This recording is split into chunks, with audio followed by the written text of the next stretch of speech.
ಮಾಜಿ ಮುಖ್ಯಮಂತ್ರಿ BS ಯಡಿಯೂರಪ್ಪ ಅವರ ಸುಪುತ್ರ ವಿಜಯೇಂದ್ರ ಅವರು ಬಿಜೆಪಿ ರಾಜ್ಯಾಧ್ಯಕ್ಷ ಆದ ನಂತರ ಪಕ್ಷದಲ್ಲಿ ಹೊಸ ಚೈತನ್ಯ ಮೂಡಿದ್ದು ಕಾರ್ಯಕರ್ತರಲ್ಲಿ ಹೊಸ ಹುಮ್ಮಸ್ಸು ಕಂಡುಬರುತ್ತಿದೆ. ಇದರ ಭಾಗವಾಗಿ ಆಪರೇಷನ್ ಕಮಲ ಆರಂಭಿಸಿದ್ದು ಕಾಂಗ್ರೆಸ್ ಮರ್ಮಾಘಾತ ನೀಡಿದ್ದಾರೆ. ಯಡಿಯೂರಪ್ಪ ಹಾಗೂ ವಿಜಯೇಂದ್ರ ಜೋಡಿ ಜಗದೀಶ್ ಶೆಟ್ಟರ್ ಅವರನ್ನ ಬಿಜೆಪಿಗೆ ಸೆಳೆಯುವ ಮೂಲಕ ಕಾಂಗ್ರೆಸ್ಗೆ ದೊಡ್ಡ ಹೊಡೆತ ನೀಡಿದ್ದಾರೆ. ಹಾಗಾದ್ರೆ ಶೆಟ್ಟರ್ ಬಿಜೆಪಿಗೆ ಬಂದಿದ್ದಕ್ಕೆ, ಜಗದೀಶ್ ಶೆಟ್ಟರ್ಗೆ ಯಾವ ಕ್ಷೇತ್ರದಿಂದ ಟಿಕೆಟ್ ಸಿಗಲಿದೆ, ಈ ಕುರಿತು ಇನ್ನಷ್ಟು ಮಾಹಿತಿ ನೀಡ್ತೀವಿ. ನಮ್ಮ ಚಾನಲ್ ಸಬ್ಸ್ಕ್ರೈಬ್ ಮಾಡಿ, ಶೇರ್ ಮಾಡಿ, ಲೈಕ್ ಮಾಡಿ, ಕಾಮೆಂಟ್ ಮಾಡಿ. ಅಧಿಕಾರ ವಹಿಸಿಕೊಂಡು ಕೇವಲ 3 ತಿಂಗಳಲ್ಲಿ ಕಾರ್ಯಕರ್ತರಲ್ಲಿ ಹೊಸ ಹುಮ್ಮಸ್ಸು ತುಂಬಿರುವಂತಹ ಬಿಜೆಪಿ ರಾಜ್ಯಾಧ್ಯಕ್ಷ ವಿಜಯೇಂದ್ರ ಅವರು ರಾಜ್ಯಾದ್ಯಂತ ಸಂಚಾರ ಮಾಡಿ ಪಕ್ಷಕ್ಕೆ ತಮ್ಮ ನಾಯಕರನ್ನ ಸೆಳೆಯುತ್ತಿದ್ದಾರೆ.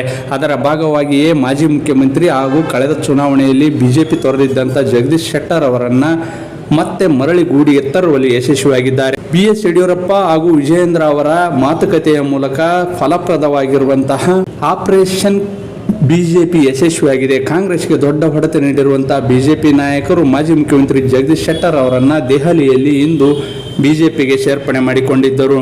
ಬಿಜೆಪಿಯ ರಾಷ್ಟ್ರೀಯ ಪ್ರಧಾನ ಕಾರ್ಯದರ್ಶಿ ಹಾಗೂ ಕೇಂದ್ರ ಸಚಿವ ಭೂಪೇಂದ್ರ ಯಾದವ್ ಅವರ ನೇತೃತ್ವದಲ್ಲಿ ಬಿಜೆಪಿ ಸೇರಿರುವಂತಹ ಮಾಜಿ ಮುಖ್ಯಮಂತ್ರಿ ಜಗದೀಶ್ ಶೆಟ್ಟರ್ ಅವರು ಮುಂಬರುವ ಲೋಕಸಭೆ ಚುನಾವಣೆಯಲ್ಲಿ ಸ್ಪರ್ಧೆ ಮಾಡುವಂತಹ ಸಾಧ್ಯತೆ ಇದೆ ಎಂದು ಹೇಳಲಾಗುತ್ತಿದೆ. ಬಹುಮುಖ್ಯವಾಗಿ ಹಾವೇರಿ ಲೋಕಸಭೆ ಚುನಾವಣೆ ಇಲ್ಲವೇ ಬೆಳಗಾವಿ ಲೋಕಸಭೆ ಚುನಾವಣೆಯಿಂದ ಜಗದೀಶ್ ಶೆಟ್ಟರ್ ಅವರು ಕಣಕ್ಕಿಳಿಯುವಂತಹ ಸಾಧ್ಯತೆ ಇದೆ ಎಂದು ಹೇಳಲಾಗುತ್ತಿದೆ.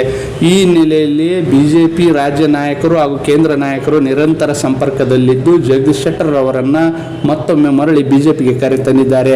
ಜಗದೀಶ್ ಶೆಟ್ಟರ್ ಅವರ ವಾಪಸಾತಿ ಹಿಂದೆ RSS ನಾಯಕರ ಪಾತ್ರ ಹಿರಿದಾಗಿದ್ದು, ಅದರಲ್ಲೂ ಬಹುಮುಖ್ಯವಾಗಿ ಮಾಜಿ ಮುಖ್ಯಮಂತ್ರಿ BS ಯಡಿಯೂರಪ್ಪ ಅವರು ಗಂಭೀರವಾಗಿ ಪರಿಗಣಿಸಿ ವಿಜಯೇಂದ್ರ ಅವರಿಗೆ ಸೂಚನೆ ನೀಡಿದ್ದರು ಎನ್ನಲಾಗುತ್ತಿದೆ. ಒಟ್ಟಾರೆಯಾಗಿ ಬಿಜೆಪಿಯಿಂದ ಹೊರಗೆ ಹೋಗಿದ್ದಂತಹ ಜಗದೀಶ್ ಶೆಟ್ಟರ್ ಅವರನ್ನ ಯಡಿಯೂರಪ್ಪ ಹಾಗೂ ವಿಜಯೇಂದ್ರ ಜೋಡಿ ಮರಳಿ ಕರೆತರುವಲ್ಲಿ ಯಶಸ್ವಿಯಾಗಿದ್ದು ಕಾಂಗ್ರೆಸ್ಗೆ ಮರ್ಮಾಘಾತ ಉಂಟಾಗಿದೆ ಎಂದು ಹೇಳಬಹುದು.